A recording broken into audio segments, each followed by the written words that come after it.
Good morning. My name is Joanne Bauer, and I'm the owner of Time Out for Me, a bath and beauty company. We're only a few days away from Christmas, and I thought now would be a really good time to show you that you can make soap, for those of you who are interested, without having to spend a fortune. And today, all I want to concentrate on are the different types of molds that you can make. If I want to do something where I want a round bar of soap, I created this little gadget. First of all, a lot of people use PVC when they're making soap, and I do too. And with my PVC though, I got very frustrated trying to pull the freezer paper out or push the freezer paper out of here. It was just very time consuming, and sometimes I would maul the soap trying to do it. You have to let it sit in here for 3, 4, 5 days sometimes for it to harden enough to do that. I have no patience for that. I'm a very impatient person. So I simply had my husband take his table saw and just literally cut the PVC in half. And so he cut down one side, flipped it over, he cut down the other side, and now I have 2 lovely pieces of PVC. And I use 2 different sizes of PVC. This is the 2-inch PVC. And with that, I make things like my little facial soaps. And you have to remember when you're dealing with PVC that ultimately you're going to get the inside dimensions. So even though this is 2-inch PVC, you have to discount the fact for the thickness of the wall and realize it's going to be just a little bit smaller. But these are great. This is a great size for guest soaps or something like that where you just want to make a little bit. All he did to make this wonderful stand, which makes my life so much easier, is once again, he used the 1-inch wide pieces of wood. He cut them exactly the same height. By the way, this is just a 1x4. He didn't even have to shave it down. Just took a 1x4, made them exactly the same length, took a piece of Luan, took a hole saw. I had him cut 5 holes. I didn't want them to be too close to each other because I wanted the integrity to be there. So I told him I want enough to be able to put 5 different molds in at the same time, which I seldom do, but I do have that capability. And now once I get the PVC all taped up, I can simply just slide it into my mold. And now when it's on the desk, I can do all of my work without having to worry about the mold tipping over. Before he created this for me, it used to drive me crazy. What do I lay it up against? What do I wedge it with to make it keep from falling over? This is very sturdy. It's not going anywhere. Now, I also created the same idea with my 3-inch PVC, because most of my bigger bars that are round, I do in my 3-inch PVC. And so I have, the only difference is, it's the same concept, everything, except this time I used the 3-inch hole saw.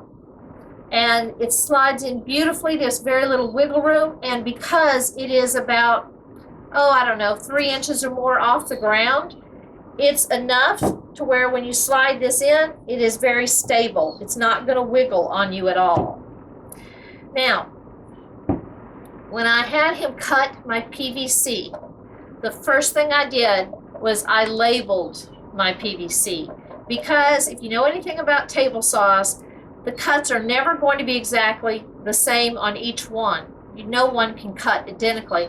So the top of each one, for like this is my mold number 3, I put number 3 on both sides so that when I'm ready to use them, all I have to do is, find my 2 3s. I know that my 2 3s, the number is going to be at the top, so I even know which way to turn my PVC mold.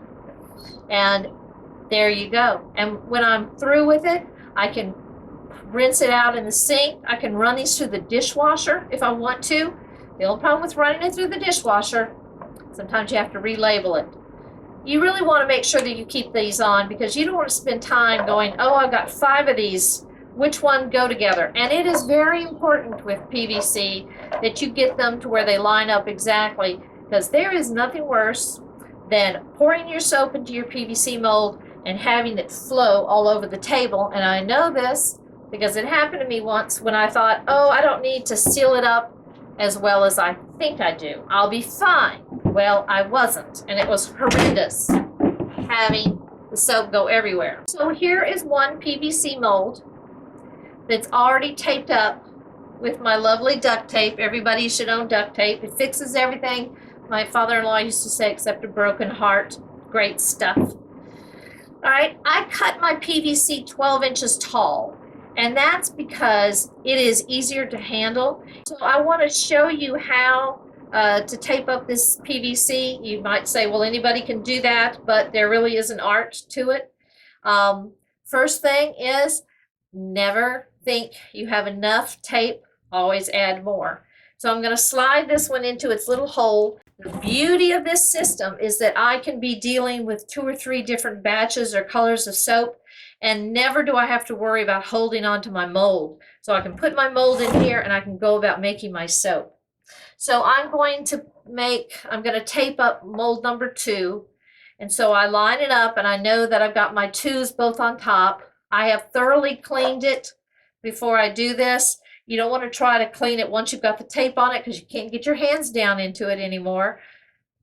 I know this because this is another one of the mistakes that I made. Once I get it lined up, I hold it with my hands almost like a vise, and I hold it to where the first seam that I'm going to tape is exposed, and I've got it really tight. So I line it up to where my duct tape is centered over the first seam. Now, I want to make sure that I take my duct tape all the way to the very bottom of the mold. If I'm only going to put one piece on that side right now, I'm going to grip it really hard, switch it to my other hand. I happen to be ambidextrous, maybe that helps, I don't know. But I'm going to do the same thing. I'm going to lay my tape over the seam. If for any reason my hand slips and my alignment gets off, I need to stop, take off the tape, get it lined back up again, because the least little bit of crack can allow your soap to ooze out, okay? But I don't ever trust one piece of tape to do the job. Anything left over, I just tuck it down, because I'm going to do the bottom of this mold last. All right, now once I have my 4 pieces of tape on, the next thing I'm going to do is I'm basically going to brace this. And this reminds me of, if you've ever been to wine country and seen those big casks for the wine, they always run metal bands around theirs. Well, I don't have any metal bands, but I have lovely duct tape. And I'm going to run the duct tape around the sides. And as I do that, I'm pulling tight. I want this to feel almost like a girdle. Now, I don't know if you can see this, but my tape did not go all the way around. That's not good. That means that I'm going to have to replace that with another piece of tape. I would normally put 2 pieces on anyway. In this case, before I'm happy with it, I may put as many as 3. I do not want this sucker wiggling loose. I check inside and make sure that all of my moving around has not offset the cracks. They're fine. I go a little bit further down on my mold, about another 1/3 of the way down, and I'm going to just do it again, pulling tight. Once again, I cut this one too short, so I overlap the next one, pull tight, and before I'm done, I will do it again with longer pieces of tape to make sure. Now, by this time, my mold should feel really solid, and if I push on it, I shouldn't feel it wiggling all around. That's what you want. So now we're ready to do our bottom. I am going to come back and put some more around the sides. So I take my duct tape And I want the duct tape to be able to be wide as my bottom and still come down on each side of it about 2 inches. You don't want it to just barely. I'm going to pull it tight. I'm going to lay it on and I'm going to push and pull and almost feel like I'm stretching that duct tape across the bottom. So I put one piece on. I'm going to turn it.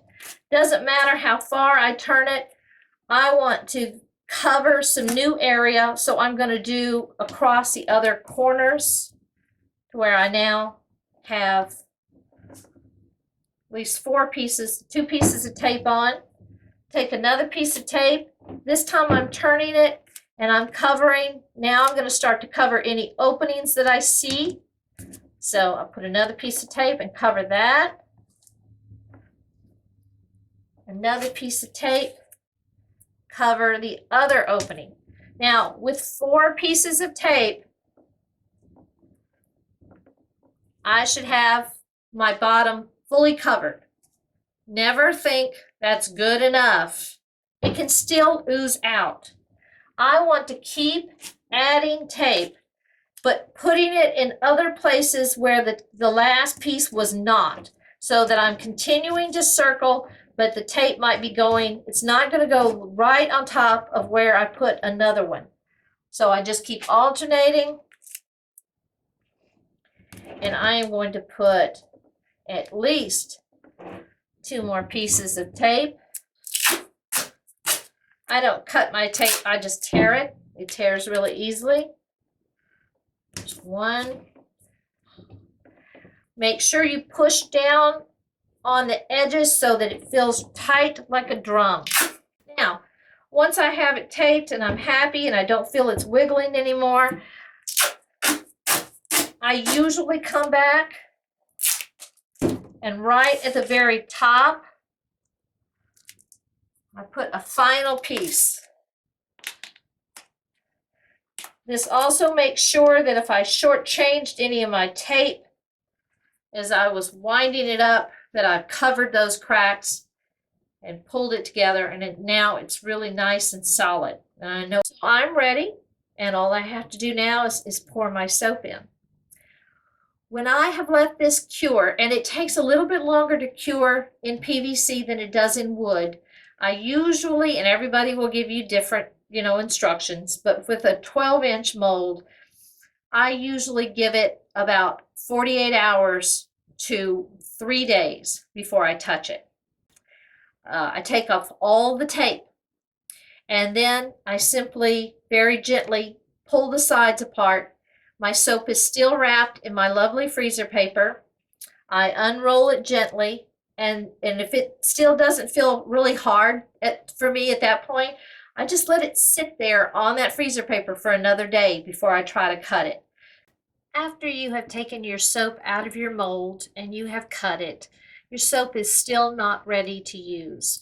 You need to put it on a drying rack, but you want your soap to sit on your drying rack anywhere from 4 to 6 weeks.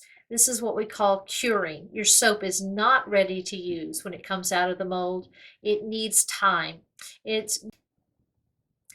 Do that step and you'll always be very proud of what you created.